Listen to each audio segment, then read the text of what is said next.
Hari ini saya mendapat tugas dari support system kita One Vision untuk membuatkan sebuah materi yang menurut saya materi ini sangat penting sekali Bapak Ibu semuanya. Karena hari ini kita tentunya berkumpul di tempat ini, tujuan utama kita adalah bagaimana memperbaiki kehidupan kita menjadi yang lebih sukses. Materi ini adalah manajemen keuangan dan investasi, dan pagi hari ini saya tidak bermaksud untuk mengajari Anda semua, tapi hari ini saya akan mencoba men-sharingkan pengalaman hidup saya ya selama pertama 13 tahun di bisnis konvensional. Ya, saya berhasil membangun sebuah bisnis ya dari zero ya menjadi sebuah perusahaan besar. Namun di bisnis di sana saya nggak berhasil. Ya, saya memiliki banyak utang sampai 1 miliar lebih. Kemudian saya menemukan satu peluang yang luar biasa tahun 2006. Walaupun saya joinnya di TNC tahun 2004 karena produknya TNC yang bisa membantu saya menyembuhkan saya. Tapi saya waktu itu karena sebagai seorang pengusaha konvensional yang memiliki supermarket ya, bahkan ada travel yang bisa mencoba membangun bisnis saya merasa ngapain sih saya cari bisnis-bisnis yang lain? Toh usaha saya sudah cukup. Walaupun pada saat itu sebenarnya saya memiliki utang. Tapi akhirnya Bapak Ibu, karena kekuatan sebuah follow up selama 2,5 tahun, akhirnya saya datang ke China pada tahun 2006. Di sanalah bermula kehidupan saya yang sesungguhnya. Saya melihat satu peluang, di mana peluang saat itu saya mengatakan, kalau bisnis ini bisa memberikan kita income unlimited, tidak terbatas dengan modal yang begitu kecil, kenapa tidak saya ambil peluang? Dan saat itu tahun 2006 tepatnya bulan Mei saya pulang dari China. Saat itulah saya mulai mengerjakan bisnis ini. Dan alhamdulillah dari utang yang 1 miliar di bisnis konvensional saya bisa menyelesaikan dari hasil usaha ini selama 2,5 tahun Bapak Ibu. Nah, banyak sekali orang hari ini sudah bekerja keras, ya banting tulang. Bahkan mereka sudah berhasil mengumpulkan uang, sudah berhasil menghasilkan income setiap bulan yang cukup besar. Namun mereka gagal dalam kehidupannya karena satu miss adalah manajemen keuangan. Bahwa ternyata penghasilan yang besar tidak menjamin kehidupan menjadi orang yang sukses. Siapa yang hari ini yang tidak pernah berutang? Bapak Ibu, boleh angkat tangan? Artinya Bapak Ibu, utang ada dua. Ketika utang itu bisa membantu kita untuk meraih sukses, dan ada utang yang bisa menjerat kita Bapak Ibu. Nah, ada 3 tipe manusia yang saat ini, yang dalam kehidupannya, yang dalam segi income itu dibagi ya menjadi, pertama adalah seseorang yang dalam hidupnya selalu dengan kondisi yang defisit. Jadi dia punya penghasilannya itu lebih kecil daripada pengeluarannya. Kemudian konsumtifnya lebih tinggi. Jadi dia melakukan hal-hal yang selalu melakukan perbelanjaan yang lebih besar, yang menurut standar bahwa itu sebenarnya tidak penting dan tidak mendesak. Ya, itulah sekelompok orang ya. Yang kedua, ada orang dalam hidupnya itu impas, pas-pasan Bapak Ibu ya. Artinya dapatnya 5 juta, habisnya juga 5 juta Bapak Ibu. Jadi nggak ada tabungan untuk masa depan. Ketika terjadi dalam keluarganya, nggak ada namanya uang untuk emergency. Ketika contoh anak-anak kita tiba-tiba demam, harus masuk ke rumah sakit, bisa dibayangkan kalau kita hanya mendapatkan uang dan hanya habis untuk dimakan dan dibelanjakan. Tidak ada persiapan. Nah, inilah pentingnya semua, bahwa ketika kita mendapatkan income, kita juga harus membuat satu pos-pos atau tabungan yang namanya tabungan emergensi, darurat. Jadi ketika kita butuh biaya, contoh hal yang kecil, ada keluarga yang nikahan, nggak mungkinlah uang dapur istri yang harus kita cabut. Dan nggak mungkin juga kita tidak datang ke acara nikahan keluarga. Dan yang ketiga, ada seseorang yang betul-betul dalam hidupnya itu berkelimpahan. Manusia yang surplus, kalau saya mengatakan pengeluarannya sekitar 5 jutaan, tapi pemasukannya mungkin 10 atau 15 juta. Nah, orang-orang yang surplus ini belum tentu dalam hidupnya itu nanti untuk jangka panjangnya itu betul-betul mencapai keluarga yang financial freedom.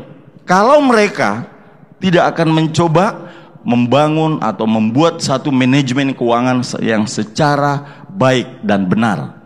Begitu pentingnya mengatur keuangan keluarga, karena kalau kita tidak memperbaiki, tidak mustahil keluarga kita bisa berantakan. Dan terbukti banyak orang hari ini waktu mereka baru nikahan begitu rukun bahagia sampai mereka membangun sebuah bisnis, usahanya cukup bagus, ujung-ujungnya bisa cerai, Pak. Itu bukan karena tidak memiliki penghasilan, tapi karena manajemen keuangan yang tidak begitu baik. Dalam manajemen keuangan ada 3 orang yang bisa kita percayakan dalam keluarga.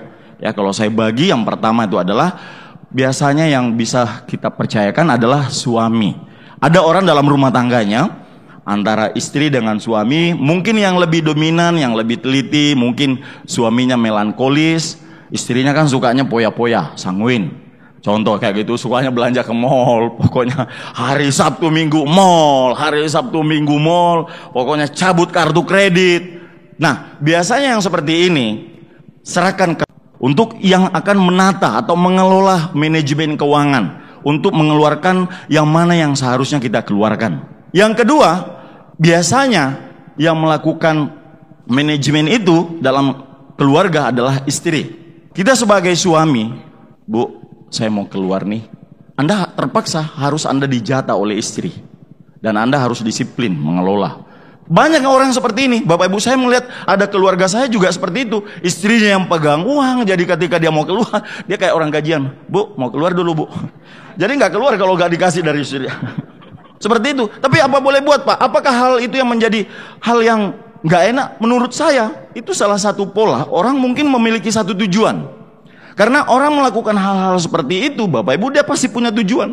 Kita nggak tahu tujuannya mereka jangka panjangnya. Nah, pagi inilah makanya Bapak Ibu, manajemen keuangan ini penting sekali. Apalagi kita disebut urtiansi, Bapak Ibu.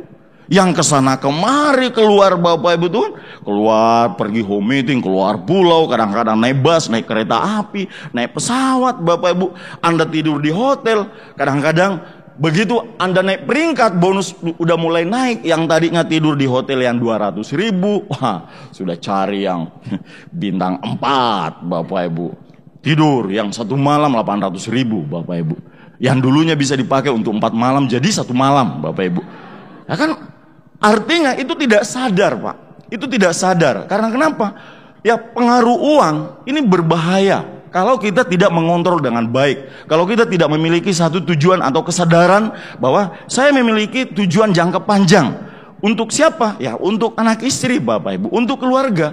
Karena kan pendapatan tidak selamanya, Bapak Ibu, stabil. Tidak selamanya grup kita omset itu kan stabil, nggak selamanya, Bapak Ibu. Nah, inilah pentingnya manajemen keuangan yang kita harus bangun dari dini, Bapak Ibu. Bukan hanya, jangan Anda mengatakan nantilah Pak, saya kalau sudah bronze lion baru saya tata, Bapak Ibu. Begitu bronze lion udah mulai, Bapak Ibu, semakin mengalami pembengkakan pengeluaran. Ada pos-pos yang kadang-kadang sudah tidak penting, sudah tidak mendesak, kadang-kadang juga itu akan keluar. Nah, yang ketiga, yaitu adalah orang-orang yang biasanya yang mengatur keuangan adalah suami dan istri.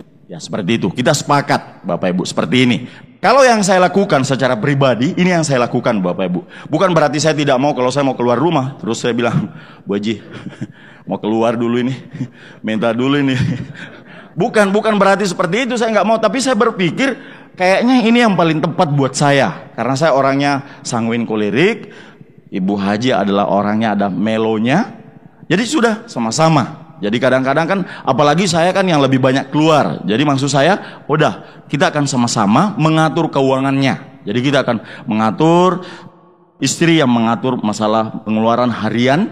Nah, saya buatkan pos, Bapak Ibu. Jadi ada pos-posnya, ada namanya, saya buat kalau dalam keluarga saya, ada kas kecil, ada kas besar. Kas kecil beliau yang pegang, Bapak Ibu. Kas kecil itu adalah saya sudah setiap bulan begitu terima bonus, saya masukkan ke situ untuk pengeluaran harian. Ya, untuk pengeluaran harian, dapur, kompor, gas dan lain sebagainya, nanti kita akan lihat. Dan kas besar itu adalah pengeluaran yang seperti perpanjangan stengka. Itu kan bayangkan kalau nanti tiba-tiba mobil Anda pas bonus Anda tadi turun sedikit dan saatnya Anda harus sambung stengkanya, Bapak Ibu. Anda bisa bayangkan, oh saya biaya perpanjangan stengka mobil saya, contoh 6 juta ya. BMW itu seri 3 Pak, sekitar 6 jutaan lebih ya. Kalau seri 5 itu kan 9 juta lebih, Bapak Ibu ya. Kita bagi Pak per bulan. Jadi begitu Anda dapat bonus, ya itu udah masukkan ke situ. Nah, saya masukkan ke situ kalau saya adalah sebagai di kas besar. Artinya kan tidak setiap bulan keluar pada saat-saat tertentu yang kita butuhkan. Biaya servis mobil dan lain sebagainya. Nah, inilah saya lakukan dengan istri untuk menata keuangan saya, Bapak Ibu.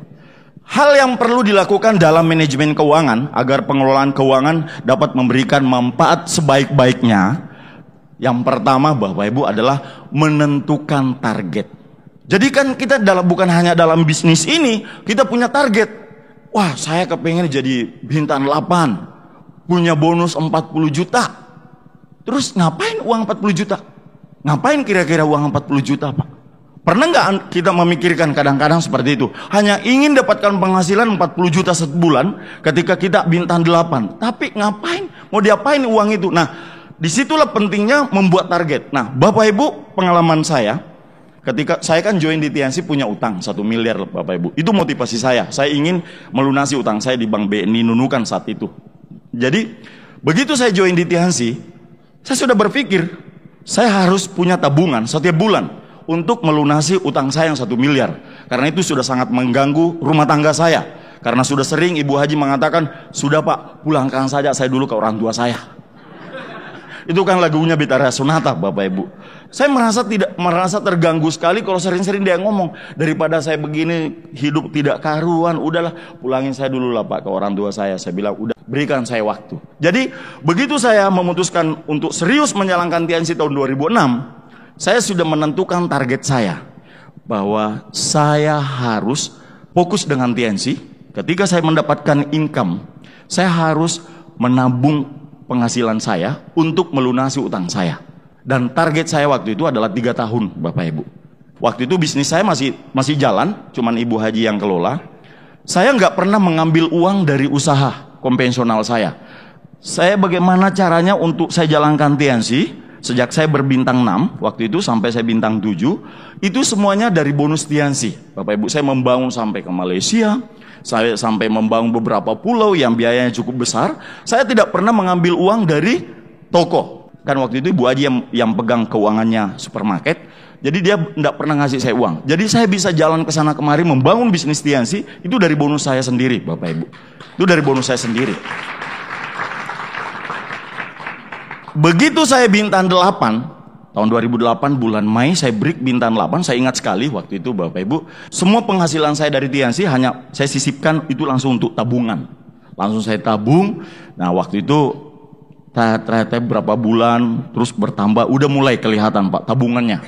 Dan tekniknya Bapak Ibu, supaya tabungan itu saya nggak pakai-pakai, saya cuma buat tabungan, nggak ada ATM-nya Pak.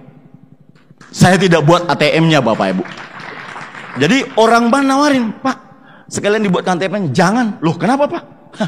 Dia nggak tahu tujuan saya. Itu yang saya katakan Bapak Ibu, saya nggak mau. Karena kenapa? Ketika ada ATM-nya Bapak Ibu, kita jalan, mata kita ini Pak lapar terus Pak. Apalagi orangnya seperti saya Pak, orangnya yang sanguin, yang ingin sok penampilan Pak. Saya akui aja diri saya di panggung Bapak Ibu ya. Begitu melihat benda yang menarik Pak, kepengen itu tangan gatal. Nah caranya buat saya Pak, jangan sampai terlalu banyak ATM di kantong Bapak Ibu. Jadi saya tidak buatkan kartu ATM, jadi buku tabungan. Tentu kalau buku tabungan kan kalau mau narik kan harus ke bank Pak. Nah itu kan paling malas ngantrinya itu Pak, berbaris, padahal cuma mau narik 500.000 antri. Enggak jadi deh, enggak jadi. Akhirnya selamat lagi Pak 500.000 Bapak Ibu. Ya kan seperti itu Pak. Enggak terganggu lagi Pak. Nah itu yang saya lakukan. Jadi saya menentukan target dan alhamdulillah dalam waktu 32 bulan kalau nggak salah Pak, 2 tahun, hampir 3 tahun, saya berhasil mengumpulkan uang 1 miliar sejak tahun 2008 sampai awal 2011 Pak. Jadi 2008 bulan Mei sampai Januari atau Februari 2011 saya langsung bayar utang saya di Bank BNI. Saat itu saya tarik sudah semua agunan-agunan, sertifikatnya mertua. Kan saya pinjam uang bank Pak, jaminan sertifikat mertua Bapak Ibu. Saya ambil itu sekolah 7 tahun Pak di dalam dia sekolah Bapak Ibu. Waduh, itu udah kalau bayangkan kalau dia seorang sarjana sudah bisa S2 Pak, master dia. Keluar dia Pak, warnanya sudah berubah Pak sertifikatnya. Ya, saya simpan selama di sana, saya bayar utang-utang saya. Saat itu Pak, pas 2011, 2010 saya terima BMW-nya, diumumkan waktu itu kita di Bandung. 2011 cair bulan Maret, April. Kita ke Bali, di persis di GWK, saat itu pencairannya. Saat itu juga Pak, kayaknya Tuhan sudah mengatur begitu indah Bapak Ibu. Makanya jalankan bisnis ini, Tuhan tahu kapan saat yang indah itu datang buat Anda Bapak Ibu. Ketika saya sudah bintang 8 waktu itu, saya bilang, Ibu Haji, Bu, punya bonus sudah cukup besar Bu. Bonus kita sudah lebih besar daripada hasil dari supermarket. Udah tutuplah supermarketnya. Ibu Haji bilang, Pak jangan dulu Pak. Taulah semua orang-orang di sini negatifnya minta ampun. Kalau kita tutup toko nanti dibilang bangkrut kan? Itu kan Haji Agus tuh Langit Intiansi bangkrut. Jadi nggak usah dulu Pak. Sebelum katanya BMW-nya turun, jangan ditutup dulu toko kita Bapak Ibu. Itu yang di warning saya sama Ibu Haji Pak. Jadi padahal saya sudah kepengen Pak. Karena kenapa? Saya kasihan lihat Pak. Dari pagi pukul 7.30 pagi kan buka tuh Pak. Pukul 8 baru masuk pembeli. Kerjanya Pak dari jam 8 sampai jam 6 Ibu Haji Pak. Tarik laci, tutup laci. Jadi gini Pak. Bayangkan Ibu Haji kerjanya kayak gini Pak.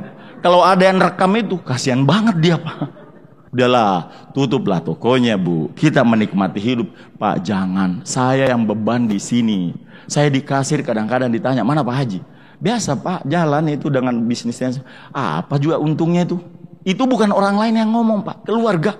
Ibu Haji itu jadi beban Pak, karena dia punya saudara 8 orang. Dan 8 orang ini, orang-orang berhasil di bisnis konvensional Bapak Ibu. Dan mereka sudah dikomporin terus sih Pak. Hati-hati kamu, Haji Agus itu kesana kemari, nanti bukannya sukses di bisnisnya.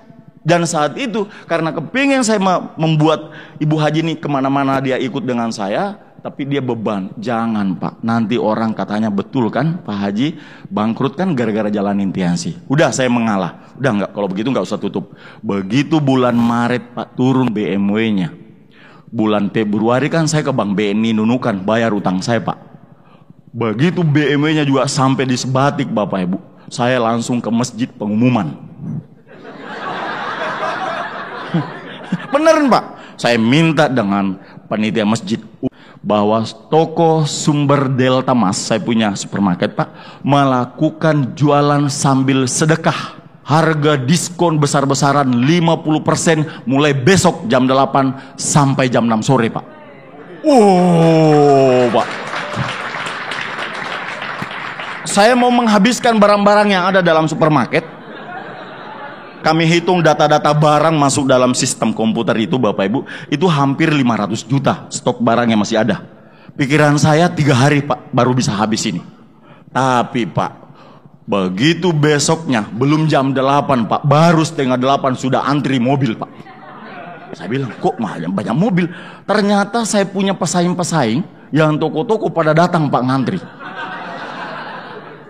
Kita mau jual ini kan paling 1 karton 1 orang. Ini yang datang Pak. Berapa banyak di dalam di gudang Pak Haji? Saya bilang maksud lu? Maksud lu? Dia bilang saya mau ambil semua Pak. Saya bilang jangan, ini buat masyarakat banyak. Akhirnya Pak saya utamakan. Tapi tetap juga Pak mereka memaksa ambil kecap, ada yang 50 karton apa. Nggak sampai Pak sehari habis Pak. Gila Pak. Wah, itu yang saya lakukan. Nah saat itu tokonya udah tutup.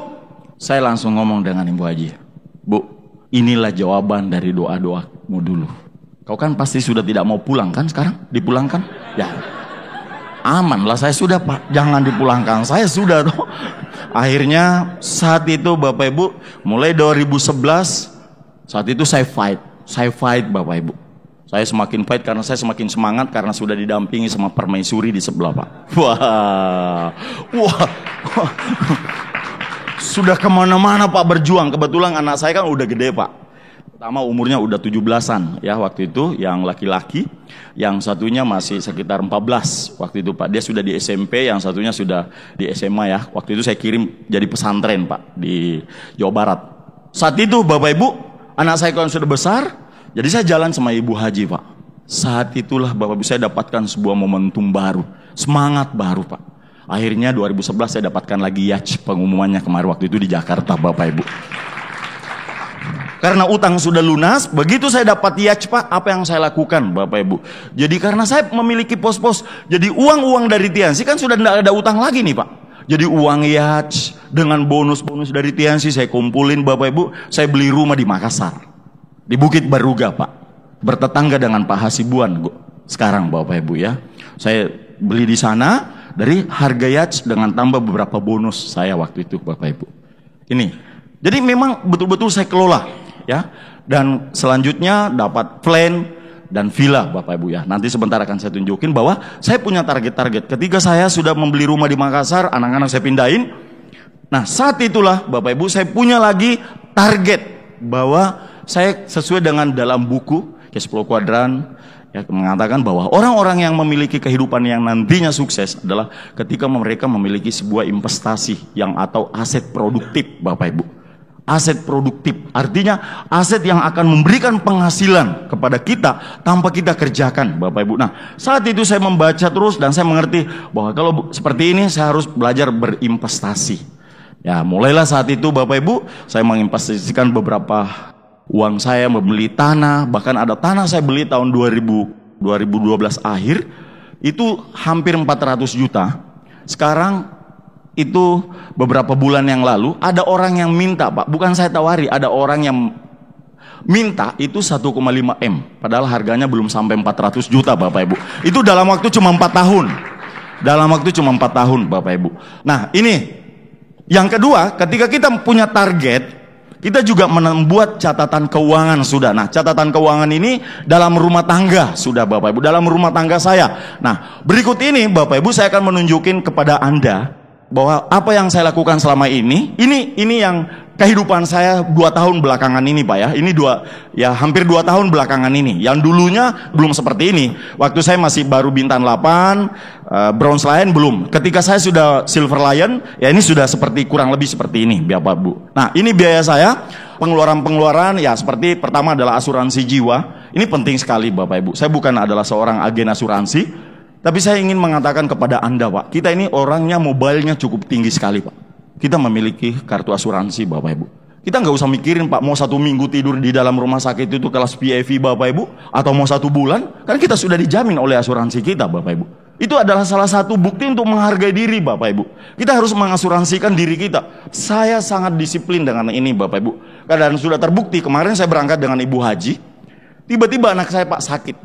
Anak saya demam sekali Pak. Yang perempuan, coba dibayangkan kalau saya nggak ada di rumah, saya istri juga nggak ada Pak, cuman pembantu dengan kakaknya yang satu laki-laki, umurnya waktu itu baru 20 tahun, kan repot Pak. Harus saya kembali? Nggak perlu Pak, langsung dengan pihak asuransi ya hanya menelpon Pak, langsung dijemput dan dibawa ke rumah sakit tanpa saya bayar 1 sen pun Bapak Ibu. Itu salah satu. Jadi saya punya asuransi jiwa ini 4.350.000 untuk saya berempat ya. Untuk saya berempat biayanya dalam setahun. Ini bukan ya artinya per bulan. Tapi itu dalam 1 tahun berapa? Jadi tinggal dibagi. Nah, asuransi ini menjadi tabungan Pak. Jadi itu makanya saya cetak tebal warna. Ini maksudnya tabungan. Ini sebenarnya kita keluarkan. Sebenarnya uang ini tidak hilang ya. Ini akan tetap menjadi satu tabungan nantinya untuk hari tua kita. Yang kemudian asuransi kendaraan saya, kebetulan mobil yang saya asuransikan ada 3 sekarang Bapak Ibu. BMW seri 3 yang 2011 keluar. Kemudian yang kemarin saya baru alhamdulillah berkat rezeki dari Tuhan Allah Subhanahu wa taala dari Tiansi. Ya, saya membeli baru-baru ini baru hampir 2 bulan saya beli BMW seri 5 28i Bapak Ibu. Ya. Kemudian 1 mobil saya di Malaysia, ya Toyota Altis, saya juga asuransikan. Jadi totalnya kalau dalam sebulan itu kalau saya bagi 3 mobil yang saya asuransikan itu ada 1.541.000 Pak. Jadi total premi asuransi itu adalah 5.891 yang saya harus siapkan setiap bulan. Nah, pengeluaran-pengeluaran lain Bapak Ibu seperti zakat, ini penting sekali Pak. Saya komitmen dalam hidup saya dengan istri, setiap bulan ibu haji yang saya suruh pergi ke panti asuhan, pesantren-pesantren Bapak Ibu, ya untuk mengeluarkan zakat penghasilan saya Pak, zakat profesi. Ya, 3 juta seperti itu Bapak Ibu setiap bulan. Karena saya repot Pak menghitung dalam setahun Pak. Udahlah begitu keluar bonus, udah keluarkan aja deh. Udah seperti itu Pak. Karena kalau menghitung nanti lewat takutnya yang kita makan ini sudah tidak benar Bapak Ibu. Jadi sudah 1 bulan keluarkan, nah, seperti itu ya. Nah, kemudian biaya hidup sehari-hari kalau saya dalam rumah tangga saya sudah cukup ngepres ini Pak. Saya berempat, kemudian kebetulan ada kemenakan. Sudah 2 tahun ini di rumah, anak saudaranya Ibu Haji yang dititipkan di rumah sambil kuliah di Makassar. Jadi saya ada 6 orang, itu biaya hidup kami dalam 1 bulan, itu lebih kurang 7,5 juta. Kami sudah ngepres ini Bapak Ibu. Terus belanja pribadi saya 1,5 juta, karena saya nggak merokok Bapak Ibu. Kadang-kadang kita jalan, masa saya jalan dipanggil, Bu, pergi ke sini dulu bayar kopi saya nih Bu. Keluarin dulu Bu, uangnya dulu Bu, di kas kecilmu dulu. Nggak mungkin kan? Jadi kita sudah keluarkan pos-posnya. Jadi 1 bulan saya komitmen Pak. Ya kalau nggak habis ya syukurlah. Tapi cuman itu jatah saya. 1,5 juta itu ya buat makan di mana. Makanya saya sembarang aja Pak. Ya kadang-kadang kalau saya pergi mengisi VS juga ya Anda boleh tanya Pak. Saya sembarang aja Pak. Mau makan di pinggir jalan yang kentaki, yang kentara kakinya juga boleh Pak. Maksudnya tuh di kaki 5 juga boleh Pak. Jadi tidak selamanya seperti Pak Naga Sugara mengatakan yang tahun lalu di Bandung Pak. Beliau mengatakan beliau bisa makan yang makanan yang 15.000, 50.000. Bahkan beliau juga bisa makan Pak yang 150.000. Pen-pen aja. Nah saya juga belajar seperti itu Pak. Jadi jangan kita kadang-kadang harus kaku Pak. Wah saya sudah seorang God lain nih. Saya sudah seorang bronze lain nih. Malu dong kita kalau nggak di KP yang mewah. Nggak perlu Pak. Makanya biayanya saya ini hanya cuma 1,5 juta. Itu sudah termasuk potong rambut Pak. Udah potong rambut itu 2 kali sebulan Pak, itu ya udah potong rambut. Terus belanja pasangan juga seperti itu ya, istri juga komitmen, udah sama-sama ya biayanya Ibu Haji juga seperti itu. Kemudian tabungan biaya pendidikan untuk 2 anak ya, anak saya maksudnya ini SPP-nya kadang-kadang Pak ya, atau biaya pendidikan kan bukan bayar per bulan Pak, per 6 bulan biasanya, tapi kita sisipkan bagaimana setiap bulan kita masukkan dalam pos. Makanya saya cetak warna biru. Ini yang warna biru artinya pengeluaran yang kita keluarkan dalam waktu tertentu, tidak setiap bulan, tapi setiap bulan kita harus mengeluarkannya supaya kita tidak kaget nantinya Pak pada saatnya membayar gitu. Nah, ya ini 1,7 juta buat 2 anak, termasuk uang bukunya di situ Bapak Ibu. Terus belanja harian anak saya dan transportasi, kebetulan anak saya kesian dua-duanya pakai mobil ya. Jadi itu sudah termasuk dengan pembeli bensinnya, uang jajannya, jadi tinggal pandai-pandai ngatur lah. Pokoknya saya jatah 1 orang 2 juta 1 bulan.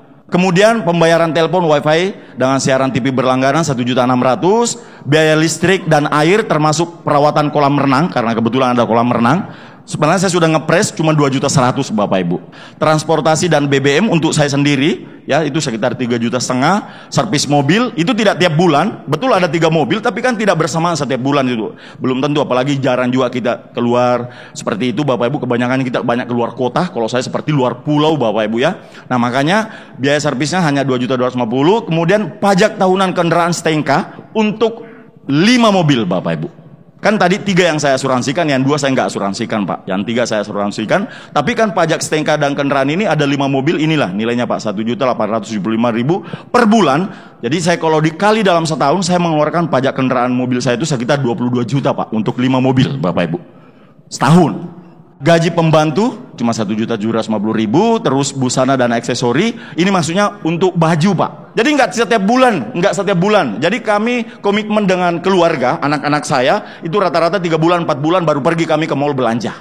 Jadi nggak setiap bulan, tapi setiap bulan kita keluarkan posnya Pak. Jangan nanti pas kaget, wah semua pas. Bayangkan kalau kita tidak buat pos seperti ini, saatnya pas Anda belanja mau pakaian anak, terus saatnya juga perpanjangan STNK. Coba bayangkan kalau semuanya bersamaan kayak begitu Bapak Ibu, apa nggak stres? Tapi kalau kita setiap bulan sisipkan, itu nggak terasa. Nah ini banyak orang yang terlupa karena merasa juga punya penghasilan gede Pak. Tapi pada saat itu dia nggak nyangka 2 mobilnya harus perpanjang seumpamanya STNK-nya. Terus pas lagi harus bayar asuransi jiwa. Saatnya keluarga anak-anak harus belanja beli pakaian. Nah, makanya saya cetak warna biru. Ini ada pos-posnya, Bapak Ibu. Ini tersendiri posnya. Ya kita tabung di situ jadi aksesori. Jadi 1 orang itu hanya rata-rata sekitar 350.000 per bulan. Tapi kami 3 bulan atau per 4 bulan baru kami belanja pakaian, Bapak Ibu. Itu komit. Terus hiburan keluarga 1.200.000 saya untuk 1 bulan ini.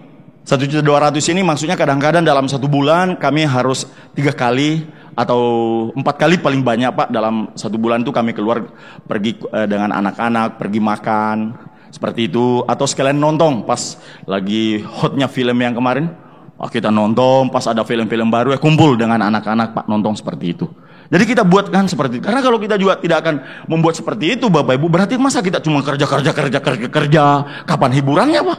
Nanti anak-anak ngomong, katanya Bapak sudah freedom. Kapan hiburannya, Pak? Betul ya Bapak Ibu ya? Jadi paling tidak kita juga harus menyiapkan. Nah, kalau ada posnya seperti ini, anak kan tahu, Pak. Loh, Pak, itu yang 1.200.000 belum dipakai-pakai loh, Pak. Jadi ada, Pak, saya buat kampo seperti ini. Nah, total pengeluaran saya dari premi asuransi itu 5.891 ditambah dengan yang pengeluaran dalam rumah tangga saya, ya. Ini 34.875, jadi totalnya 40 juta Bapak Ibu lebih. Itu pengeluaran saya 1 bulan Bapak Ibu. Tapi ini Bapak Ibu, ini sudah setelah God Lion Bapak Ibu.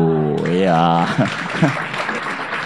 Tadi kan saya bilang waktu saya masih bintang 7, bintang 8 tidak seperti ini Pak. Sudah God Lion baru akan mulai naik seperti ini. Karena dulu baru 1 mobil, sekarang kan sudah 5 Pak. Makanya Bapak Ibu, kunci untuk meraih sukses dalam hidup, perbesar pendapatan Bapak Ibu. Besarkan Pak. Sehatkan bisnis kita Bapak Ibu. Nah Bapak Ibu, ini pemasukannya, hanya saya tunjukin bagan-bagannya saja. Pemasukan ada pendapatan bersih Anda dengan pasangan berapa, contoh kasih A. Terus penghasilan lain-lain, bagi yang punya stokis mungkin kayak saya ada stokis. Terus mungkin Anda punya usaha lain, kayak saya sekarang sudah memiliki kos-kosan. Jadi saya tambahkan juga di situ pemasukan bersih setelah potong listriknya di sana dan lain sebagainya, itu bersihnya. Nah, berapa semuanya total pemasukan yang penghasilan lain-lain ditambah, itulah menjadi total pemasukan AB. Kemudian tabungan utama. Nah, tabungan utama ini untuk investasi. Setelah tadi dikeluarkan yang 40.700.000 lebih itu, berapa total pemasukan kita dikurangi dulu. Nah, sisanya itu saya masukkan ke tabungan utama. Tabungan utama ini Bapak Ibu, itu untuk proyek investasi, proyek yang rencana masa depan Anda tadi. Mungkin Anda tertarik dengan membeli emas, ya uang dari situ nantinya. Apa yang Anda kira-kira Anda bangun untuk, atau mungkin Anda ingin mengganti mobil Anda, terserah. Terus tabungan dana emergensi. Nah, dana emergensi ini atau darurat, ya biasanya Bapak Ibu, artinya kalau saya mulai komitmennya 2011.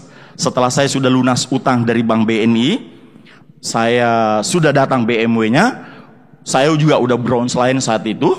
Jadi bonus saya itu setiap bulan saya sisipkan itu 5 juta untuk dana emergensi. Dan sekarang sudah 4 tahun, jadi di sana sudah tersimpan dana sekitar 300 juta lebih Pak. Jadi sudah aman. Jadi saya sekarang memiliki dana emergensi dalam rumah tangga saya. Saya tadi memiliki pengeluaran kan sekitar 40 juta per bulan. Pak Naga Sugara, beliau mengatakan tahun lalu, saya belajar dengan beliau Pak, beliau mengatakan orang-orang yang dalam hidupnya aman harus memiliki dana emergensi, dana darurat dalam rumah tangganya, itu minimal 6 bulan dari biaya hidup per bulan. Nah, saat itu, oh yes, saya sudah punya tabungan tersendiri. Sekali lagi, itu juga Pak tidak pakai kartu ATM, ya. Jadi saya ada 2 tabungan, itu tidak pakai kartu ATM. Saya buang semua Pak, digunting kalau perlu Bapak Ibu. Karena kenapa? Itu nggak perlu pakai ATM Bapak Ibu. Jadi saya simpan, sekarang sudah saya punya dana emergensi dalam keluarga itu ada 300 juta. Itu jadi maksudnya itu kapan dibutuhkan? Ketika contoh tadi itu Pak, pas ada keluarga sakit tiba-tiba mendadak, atau pas lagi kita Bapak Ibu kena badai bisnis kita Pak. Seperti mereka kemarin Pak Yusuf mengatakan, bukan mendoakan, beliau mengatakan pasti Anda akan nanti mengalami badai Pak. Bayangkan kalau tiba-tiba badai datang, yang tadinya bonus Anda puluhan juta tiba-tiba turun, dan Anda sudah punya biaya hidup dalam rumah tangga. Itu kan tidak bisa direm, tidak bisa dikurangi. Masa dikatakan, nah sabar ya, bonus yang Bapak turun, kita makan cuma sekali sehari nah ya. Pasti protes dong Pak. Makanya perlu dana emergensi. Jadi sambil memperbaiki bisnis kembali, kita masih bisa mensubsidi. Artinya bonus yang kecil dengan adanya dana emergensi kita ambil dari situ, mungkin memperbaikinya selama 6 bulan, akhirnya bisnis kita bisa sehat. Aman berarti rumah tangga kita Bapak Ibu. Itu pentingnya. Nah, total tabungannya seperti ini Bapak Ibu. Kemudian mungkin ada orang yang mengeluarkan zakat, ya, pembayaran utang. Kalau Anda punya utang berapa per bulan, ya itu dari pemasukan itu dikurangi semua. Cicilan bank, atau kalau Anda punya utang atau finance, mobil Anda bermasalah mungkin pemanya atau kartu kredit, kemudian di total pengeluarannya Bapak Ibu, seperti itu. Nah, Bapak Ibu semuanya, pisahkan 2 tabungan manajemen keluarga. Pertama adalah tabungan biaya hidup dan tabungan masa depan. Tabungan biaya hidup itu ya untuk keperluan sehari-hari. Ya biasanya kalau saya mengatakan itu adalah dana emergensi saya. Yang di situ saya akan tabung. Yang seperti saya mengatakan bahwa sejak 2011 saya sudah menabung setiap bulan itu 5 juta Pak. Dan sekarang selama 4 tahun lebih sudah terkumpul 300-an di situ Bapak Ibu. Dan alhamdulillah mudah-mudahan tidak akan pernah terpakai Pak. Karena kenapa Bapak Ibu? Ya saat ini saya tidak pernah menggunakannya. Jadi karena belum pernah juga terjadi sesuatu yang maksudnya di luar jangkauan kita ya. Jadi mudah-mudahan tidak akan pernah terpakai, cuma menyiapkan saja. Terus tabungan masa depannya itu tadi mungkin bonus yang tadi sisanya itu untuk proyek-proyek Anda ke depannya. Kira-kira apa yang Anda mau lakukan, mungkin memperbaiki rumah untuk jangka panjang, merenovasi rumah atau memberangkatkan orang tua pergi naik haji. Nah, itu yang maksud saya Bapak Ibu. Jadi ada 2 tabungan yang kita harus pisahkan. Kemudian Bapak Ibu, perbanyak harta produktif ya. Bagaimana kita akan memiliki penghasilan walaupun sebenarnya kecil, tapi kalau kita teliti Pak, tapi kalau kita mencoba untuk memanage keuangan, itu kita bisa memiliki harta produktif. Yang membuat kami hari ini bisa memiliki sesuatu Pak, karena kami melihat dengan jernih, kami bisa membedakan antara keinginan dan kebutuhan. Tapi banyak sekali orang saat ini Bapak Ibu tidak mengerti, tidak sadar ya, karena ini memang lifestyle, gaya hidup. Ya, ada mengatakan di sini Bapak Ibu, to be happy in life, you must learn the difference between what you want vs need. Jadi ketika kita ingin memiliki kehidupan yang bahagia, cobalah belajar untuk membedakan antara kebutuhan dan keinginan Bapak Ibu. Nah, ini adalah bagaimana kita membedakan antara kebutuhan dan keinginan. Karena ini beda-beda tipis. Itu kan juga kebutuhan. Gampang Bapak Ibu. Ingat saja, penting, tidak penting. Mendesak, tidak mendesak. Ada yang penting dan mendesak itu wajib Pak. Ya penting dan mendesak ya itu tadi. Dalam belanja harian keluarga, rumah tangga, dapur, itu beras apa dan sebagainya Pak. Yang tidak penting dan tidak mendesak, ganti handphone. Contohnya Pak. Kan kita semua udah punya handphone nih saat ini. Itu tidak penting dan tidak terlalu mendesak Pak. Masa sih begitu keluar Samsung tipe yang terbaru ganti lagi Pak, padahal baru beli setahun yang lalu. Nah saat ini hanya memiliki 1 handphone Pak, 1 handphone. Jadi kalau satunya error sudah. Kenapa? Saya betul-betul belajar, bukan berarti pelit, bukan Pak. Tapi saya ngapain Pak? Saya bilang 1 kan sudah cukup Bapak Ibu. Dan saya belinya udah berapa tahun itu Pak. Samsung begitu keluar dulu saya beli, nggak pernah ganti. Sekarang sudah berapa tipe Samsung di belakang saya nggak pernah ganti Pak. Padahal bisa saja. Kenapa? Karena saya tahu bahwa itu tidak penting dan tidak mendesak Bapak Ibu.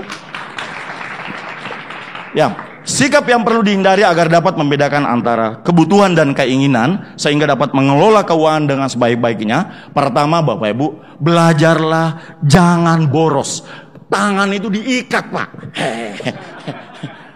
Seperti itu Bapak Ibu ya. Jadi belajar untuk tidak boros Pak. Karena boros ini kan relatif toh, relatif maksudnya kan setiap orang itu kan berbeda ya bagaimana kehidupannya. Nah, itu kita belajar betul-betul bagaimana mencoba untuk disiplin ya. Nah, yang kedua, biasanya ketika bonus naik, seiring juga itu standar kehidupan juga mulai naik Pak.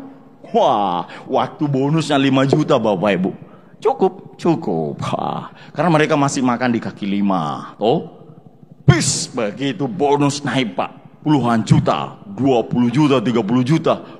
Habis juga Pak uangnya itu Pak setiap bulan. Padahal sudah jauh sekali tuh. Lompatannya dari 5 juta, 7 juta. Bisa naik langsung 30 juta Pak. Tapi sama. Waktu kondisinya masih bisnisnya 5-6 jutaan itu. Hidupnya segitu. Setelah bonusnya sudah 20-30an. Segitu juga. Kira-kira apa masalahnya Bapak Ibu? Yang pertama Bapak Ibu adalah pola hidup konsumtif. Ini yang banyak biasanya Pak sudah punya. Kalau pergi ke mall, ini terutama wanita Bapak Ibu. Pergi ke mall, begitu lihat di sana ada diskon 70%. Pergi, mumpung murah. Ya itu jurusnya, mumpung murah. Tadinya cuma beli 1 Pak, kepengennya cuma beli 1. Karena mumpung murah, beli 4 Pak. Ditarik semua Pak pulang. Seperti itu Bapak Ibu. Ya kan? Sampai keluar dari mall, begini bawaannya Bapak Ibu. Buka bagasi Pak, 5 menit kasih masuk Pak. Seperti itu. Ya karena kenapa Bapak? Ya konsumtifnya. Wah pas lihat baju Pak. Wah cocok nih. Ada garis-garis, ada yang polos. Mumpung murah, diskon 40%. Ambil 6 Bapak Ibu, setengah lusin. Padahal tadi target saya kan cuma rata-rata beli 4 bulan itu cuma beli 1 baju, paling 1 celana. Tapi karena mumpung murah, ada diskon promo Bapak Ibu. Itu hati-hati dengan jebakan-jebakan seperti itu. Yang kedua adalah lifestyle. Sudah mengarah ke lifestyle. Lifestyle itu adalah gaya hidup Bapak Ibu ya. Bukan membeli barang-barang, ya gaya hidup. Yang salah pergaulan, yang tadinya cuma minum kopi, teh, susu, sudah minum Pak yang kopinya Pak. Kalau dulu kopi yang 5.000 Pak, sekarang Starbucks. Wah, masih bintang 6, bintang 7 Starbucks. Bapak Ibu tuh, Anda tahu Starbucks berapa? 1 cangkir, rasanya sama, suasananya beda Bapak Ibu. Ya tahu, itu cuman itu. Itulah namanya lifestyle Bapak Ibu, lifestyle. Yang tadinya kita makan di warung kaki 5, sama-sama Pak. Ayam goreng, ikan bakar. Di sana bisa cuma 25.000 perak. Di dalam Pak. Pergi ke restoran bintang 5 Bapak Ibu, bawa keluarga berempat makan, keluar Pak bayar 1,5 juta Pak. Dulu berempat paling bayar 100.000 Pak. Hati-hati, itu namanya lifestyle Bapak Ibu, lifestyle. Sudah mengarah ke kebutuhan. Ya, dulu motornya motor biasa. Karena lihat, wah motor gede, bisnis belum cukup, Anda juga mau ikut-ikutan beli seperti Pak Ruli Bapak Ibu. Padahal Anda masih bintang 7, bintang 8. Ya kalau God Lion no problem lah Bapak Ibu. Mau beli Harley juga boleh Bapak Ibu ya. Seperti itu. Nah ini juga mengarah kepada lifestyle Bapak Ibu. Itu lifestyle. Jadi pergaulan yang kadang-kadang ini kalau kita tidak ngerem, ini bisa menjadi malah petaka Bapak Ibu. Kartu kredit, cara belanja yang paling cepat Pak. Main gesek, wah bangga Pak. Tarik. Tanda tangan Pak, selesai. Tapi bayarnya repotnya Pak, bulan depan Anda harus bayar. Nah, saya punya pengalaman dalam hidup saya, Bapak Ibu. Saya punya kartu kredit. Karena kalau zaman sekarang Anda juga tidak punya kartu kredit, kasihan banget Anda, Pak. Masa kemana-mana bawa uang cash? Yang penting pakai limit. Saya tentukan limit saya, kartu kredit saya itu, Bapak Ibu, tidak boleh lebih dari 3 juta 1 bulan. Saya buat apa, Bapak Ibu, kartu kredit? Paling beli tiket pesawat, atau lagi booking kamar hotel, Pak. Ataupun kalau kita mau belanja ya, tapi tadi itu uang yang dari pengeluaran rumah tangga itu, saya pakai ini untuk beli baju. Berarti uang yang di sana tadi itu ditarik untuk masukkan ke setorannya kartu kredit seperti itu Bapak Ibu. Ya jangan asik nih Pak main gesek, karena ini banyak korban. Salah satu leader kita, God Lion Indonesia Bapak Elpanto yang pernah punya masalah dengan kartu kredit Bapak Ibu. Ini pengalaman Pak. Anda beliau dengarkan netpinya Pak, beliau punya masalah seperti itu. Oke, terus kebiasaan berutang. Ada juga orang maniak sekali Pak berutang. Sebenarnya ada uangnya. Memang tidak terlalu banyak, tapi hobi doyan utang. Enak sekali kalau dia punya utang Pak. Ya, ini perilaku menyimpang buat saya, menurut saya nih Bapak Ibu ya. Ada saya punya leader salah satu Pak, ada punya grup saya, itu di Malaysia Pak. Nggak tahu Pak, memang itu utangnya Bapak Ibu kemana-mana. Hobi sekali mengutang, saya sudah nasihati. Ini bisa menghancurkan bisnis kamu, karena kamu suka mengutang. Saya nggak tahu apa memang mungkin satu habit ya mungkin ya seperti ini. Nah ini juga menjadi masalah. Jadi tolonglah bagaimana kita belajar untuk tidak berutang Bapak Ibu seperti itu ya. Nah harus mengatur agak jatah belanja rumah tangga. Ini penting sekali bagi kaum ibu-ibu yang mengatur belanja harian. Disiplin untuk tidak melebihi pengeluaran harian Anda. Contohnya kalau saya tadi itu kan 7,5 juta tuh Pak per bulan. Berarti saya dalam sehari itu 250.000 itu pengeluaran harian. Kalau umpamanya kita melebihi dari itu, berarti besok hari yang lainnya harus ada yang dikurangi Bapak Ibu seperti itu. Jadi jangan rata tiba-tiba ada 500 terus 250 nggak akan turun-turun. Nah, berarti ada minus nantinya ya. Jadi kalau seumpamanya artinya jika ada suatu hari belanja yang lebih dari nilai itu, maka belanja di hari yang lain harus kita kurangi seperti itu. Ini melatih untuk selalu mengendalikan hasrat belanja, hidup yang sederhana dan secukupnya tanpa ada yang terbuang. Saya punya kata mengatakan Bapak Ibu, irit bukan berarti pelit ya. Beda Pak, ada orang yang pelit. Irit itu beda dengan pelit. Kalau pelit, sudah harusnya kasihan anak itu diganti sepatu sudah robek depan di belakang sudah lepas lalasnya Bapak Ibu. Belum dibelikan, nah itu pelit namanya. Kalau ngirit, ya kan artinya mengeluarkan pengeluaran yang sewajarnya. Saya juga mempelajari satu hal yang pasti, dengan ketidakpastian bahwa bagi kita distributor TNC, grup pasti bertambah, Pak. Saya percaya bahwa kita semua dalam ruangan ini setiap bulan pasti ada penambahan grup ya, ada penambahan new apps, distributor baru. Tapi kadang-kadang omset kita kan belum tentu naik, Pak. Betul?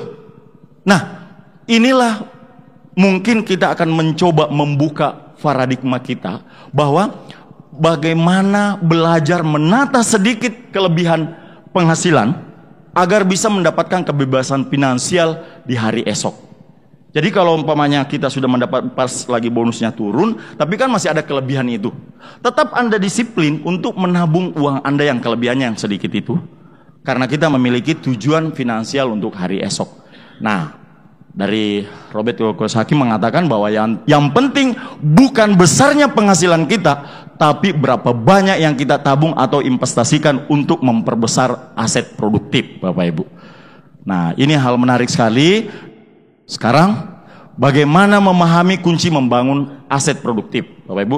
Anda lihat di sini ada pemasukan, ada pengeluaran, ada aset, ada liabilitas.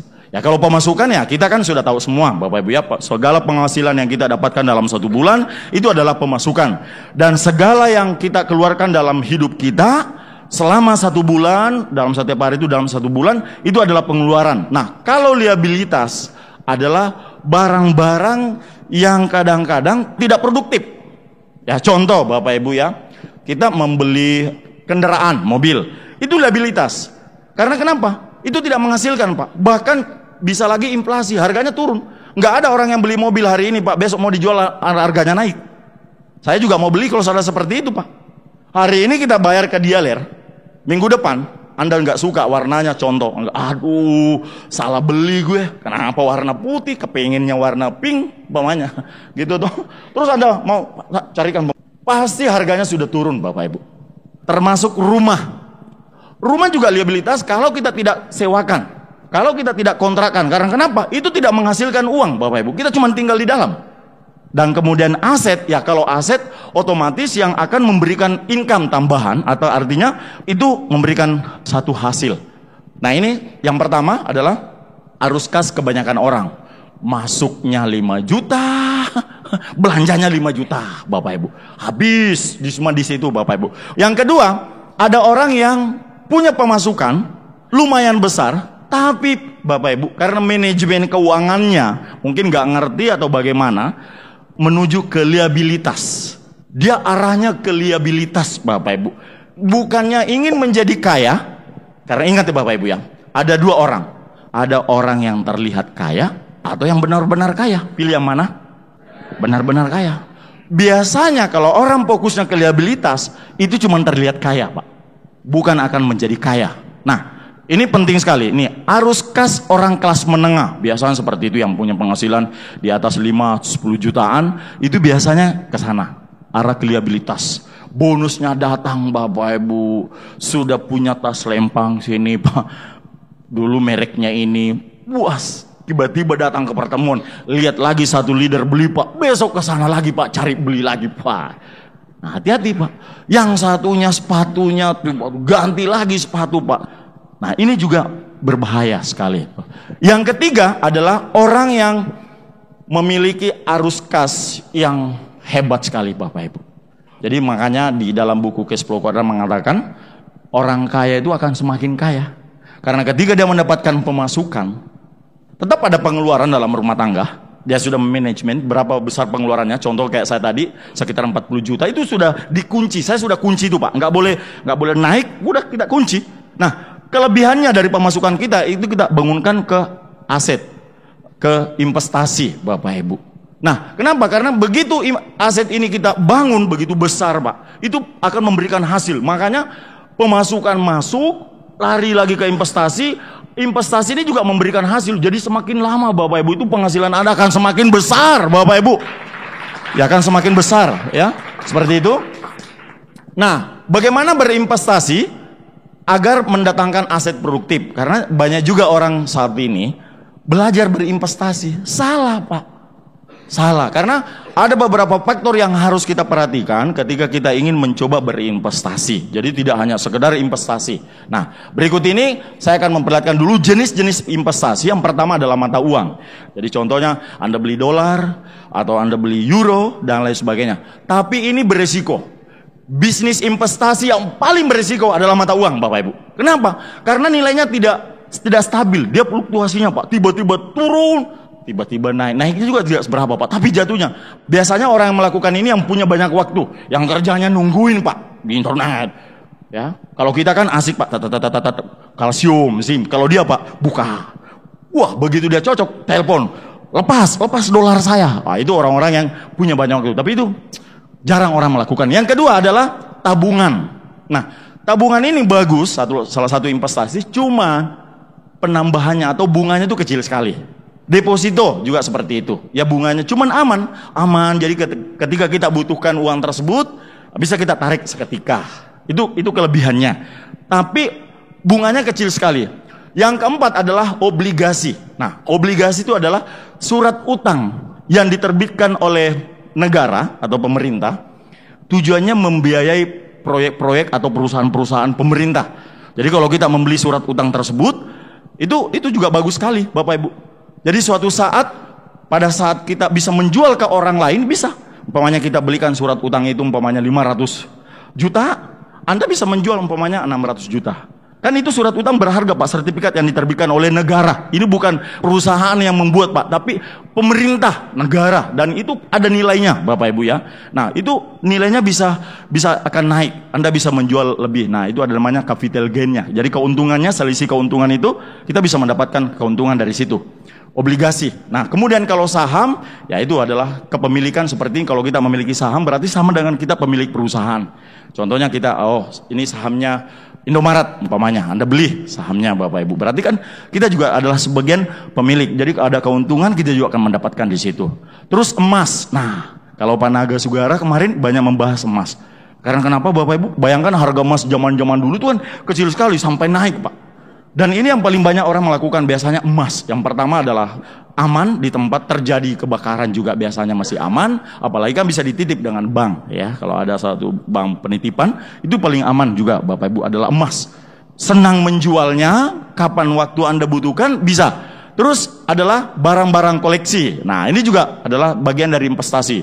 Ya, kalau kita punya upline diamond, makanya tidak sembarang kita harus investasi kalau Anda tidak mengerti. Batu akik itu adalah investasi loh. Batu akik itu investasi loh, Bapak Ibu. Ya. Ini kita punya upline diamond, tepuk tangan buat Bapak Haji Rudi M. Nur, Bapak Ibu ya. Beliau itu mengkoleksi, Bapak Ibu, itu ribuan, Pak. Bahkan beliau itu ada yang dibelinya dulu cuman harga 5.000 perak. Itu beberapa tahun yang lalu, Pak. Beliau kan memang orang-orang yang mengerti tentang batu, Pak. Makanya jangan sembarang ikut membeli batu akik, Pak. Nanti Anda dapatnya batu sungai, Bapak Ibu. Sekarang Anda tahu, Pak, yang dibeli dulu yang 5.000 perak tuh, Pak, yang sebenarnya tujuannya beliau tuh kalau dia jalan, ketika dia pulang kan ketemu keluarga, teman-teman, nanya mana oleh-olehnya. Jadi beliau hanya sekedar untuk aksesoris, ngasih teman-teman gitu, Pak. Tapi kan tidak semua habis dibagi karena dia belinya banyak, Pak. Cuma 5.000 perak. Anda tahu, Pak, tiba-tiba pasar batu akik naik, Pak. Beliau sekarang batunya itu rata-rata harga 1 juta lebih, Pak. Padahal cuma belinya 5.000 perak. Ini berapa ribu persen kenaikannya itu, Pak, dari 5.000 perak sampai 1 juta, Pak.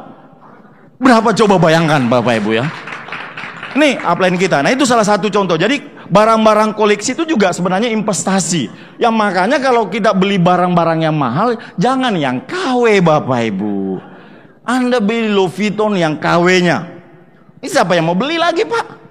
Itu makanya beli yang asli. Sekali Anda beli sesuatu yang menurut Anda itu adalah impian Anda, beli yang aslinya, Pak. Karena kenapa? Suatu saat mungkin Anda sudah lama pakai, Anda bisa jual, itu masih ada harganya, Bapak Ibu.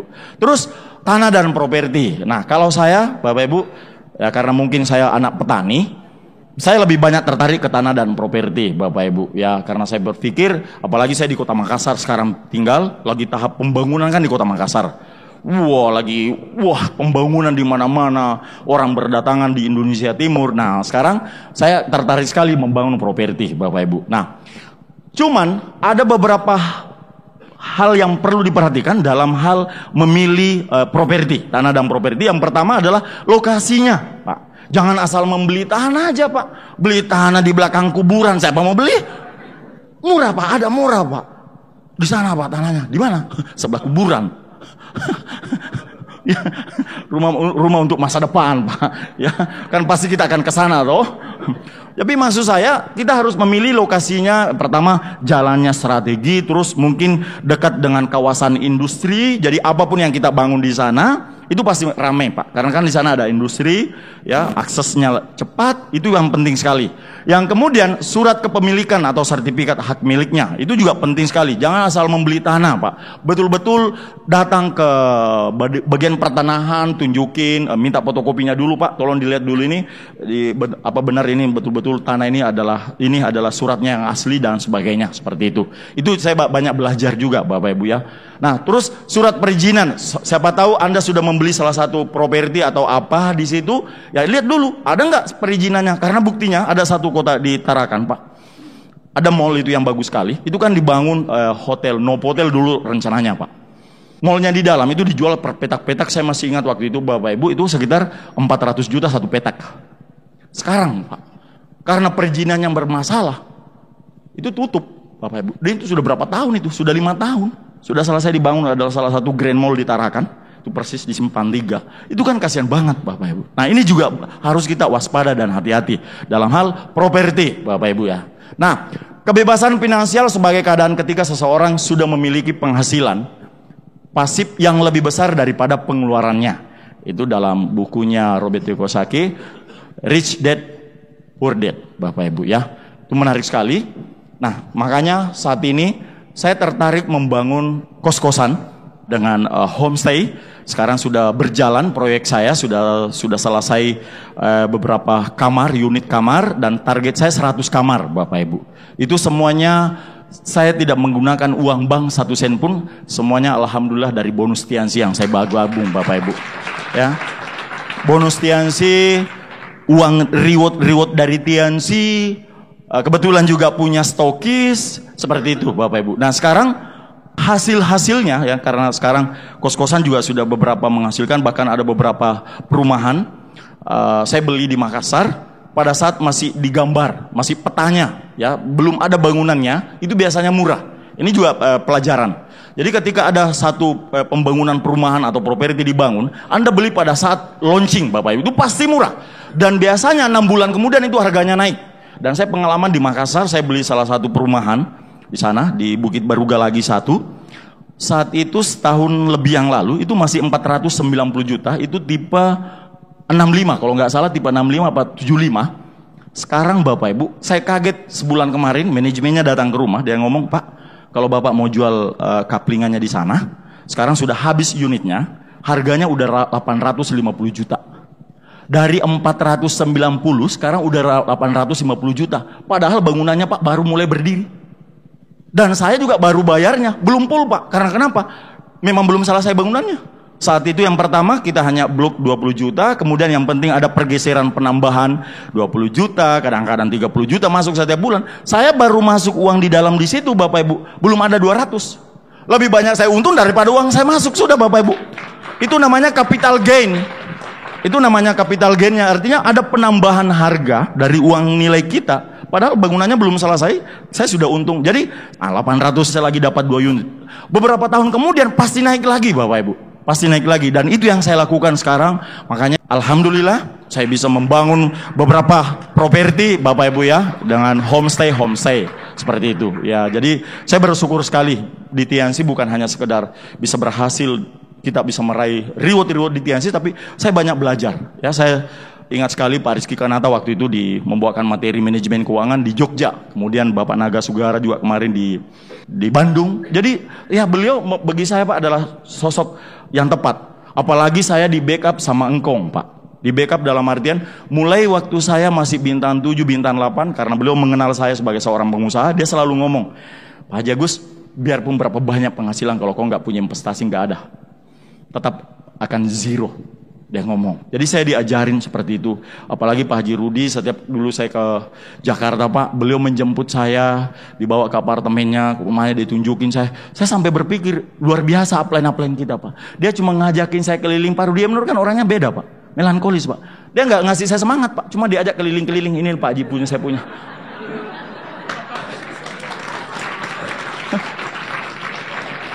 Saya pulang Pak ke rumah demam saya Pak. Banyak sekali hartanya beliau, saya bilang. Dengan secara tidak sengaja visi saya naik Pak, terbang. Saya berpikir waktu saya masih bintang 78 waktu itu Bapak Ibu. Tapi sudah punya visi. Yes. Berarti kalau saya punya uang nanti saya akan belajar berinvestasi. Belajarlah saya kemana-mana lah ke toko buku. Belilah buku-buku membahas tentang properti. Karena kita harus punya ilmunya juga Bapak Ibu. Kalau kita hanya sekedar main ikut-ikut, Anda nggak belajari ilmunya, ya jebol juga Bapak Ibu. Jadi saya belajar ya, saya rajin ke toko buku, beli buku-buku tentang yang membahas properti. Karena saya tertariknya di properti aja saya Bapak Ibu, properti. Makanya baru setahun kemarin saya bicara sama Kong, thank you berkat bimbingan Kong dengan Pak Haji Rudi. Kemarin saya pergi ke kamarnya beliau, saya ngomong saat ini saya sudah memiliki tanah lagi beli di Makassar, dekat dari jalan raya sekali Pak, pusat kota. Itu 40 kali 40 lebih, luasnya semuanya 1632 meter persegi. Itu saya beli dengan ditimbun nanti itu 1 miliar lebih sedikit. Belum ditimbun Pak, itu baru, itu nanti bahwa saya pelunasannya nanti setelah ditimbun. Jadi akan saya tahan uangnya sekitar 300 juta, akan ditimbun nantinya. Sekarang belum ditimbun Pak, baru sudah saya bayar itu. Itu sudah ada yang minta Pak 1,5 M. Belum ada 1 bulan Bapak Ibu. Engkau ngomong, udah kasih saja saya 3 miliar. Iya jangan main-main engkau. Kenapa engkau? Langsung kemarin ngomong, udah saya kasih aja saya 3 miliar. Saya bilang, janganlah, saya juga kepengen jadi kaya seperti engkau, punya harta di mana-mana Bapak Ibu ya. Ya luar biasa Pak.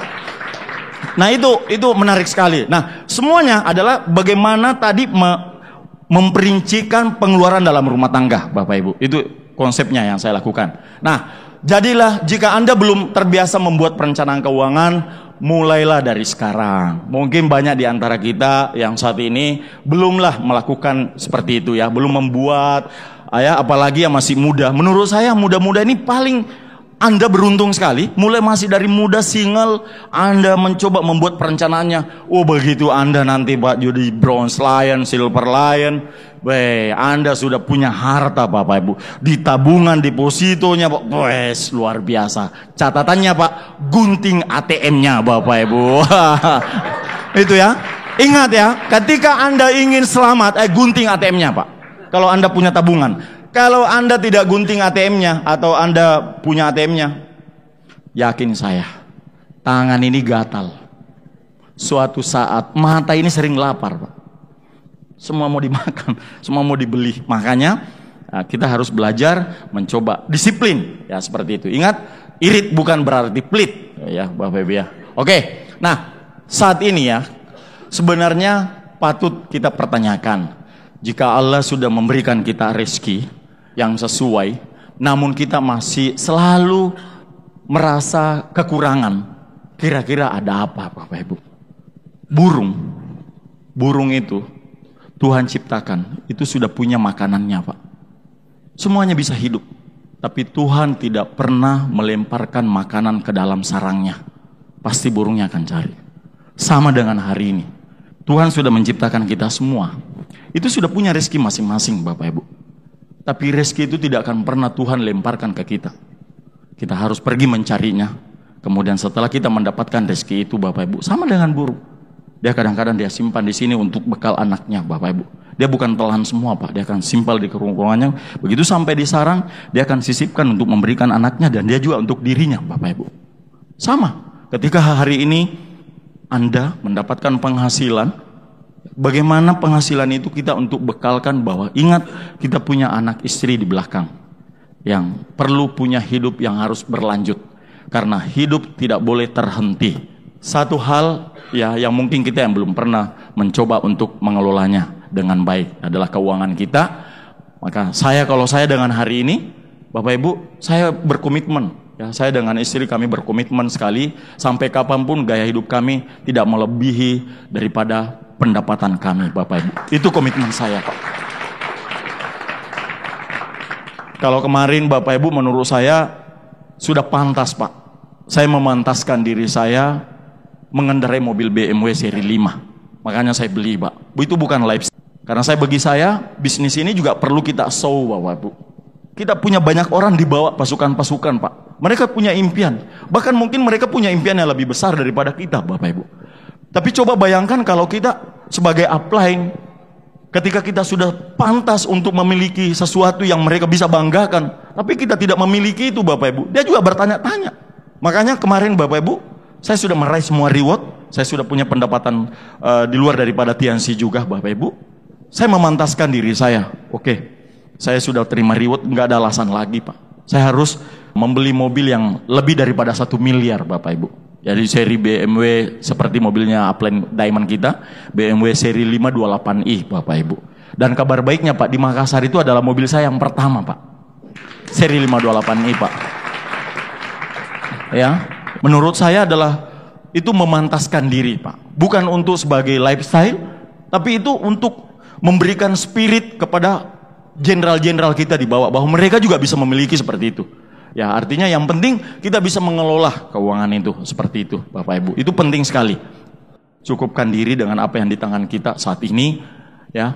Bersyukur karena rezeki tertata sehingga selalu cukup untuk berbagi keperluan kita sehari-hari. Saya bersyukur sekali Bapak Ibu. Waktu dulu saya punya utang, saya nggak pernah pergi makan di warung. Saya punya toko Bapak Ibu. Istri anak-anak saya kadang-kadang kalau saya sudah tutup toko, saya nggak bisa keluar, saya cuma depan TV. Makan cuma di rumah terus dengan anak-anak. Padahal saya punya supermarket, saya punya toko. Di sini ada orang sebatik 2, grup saya, Bapak Muhammad Yusuf dengan Pak Haji Muhammad Saleh. Beliau adalah salah satu ketua DPRD Kabupaten Nunukan Pak.